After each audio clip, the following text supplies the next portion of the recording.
Għal darb'oħra l-Aġenzija ta' Kreditu Indipendenti Moody's reġgħet ikkonfermat ir-rating ta' Malta A3 bi prospettivi pożittivi għal-futur.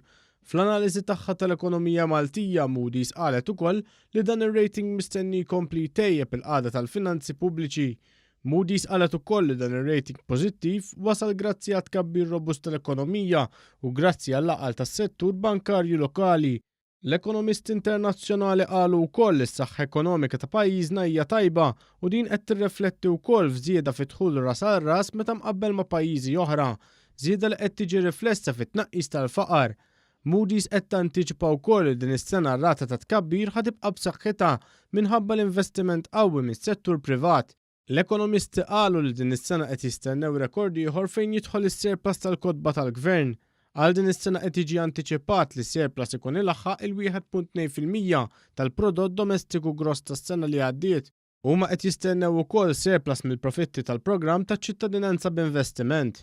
Minkejja l-attakki u l-allegazzjonijiet kontinwi mill-oppożizzjoni, Moody's qalet li Malta tilħaq l-istandards għal prattiċi tajba fil-maġġoranza tal-prinċipji tal-Fond Monetarju Internazzjonali.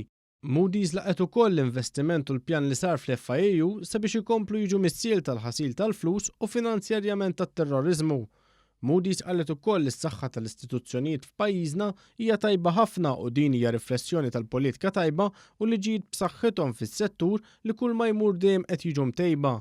Intant brabta ma' dan iċ-ċertifikat pożittiv għal pajjiżna, il-Ministru Edward Cicluna qal li jinsab kuntent li Moody's għarfet l-impenn tal-Gvern fit-tisħiħ tal-istituzzjonijiet filwaqt li rnexxielha żżomm stabilta fiskali.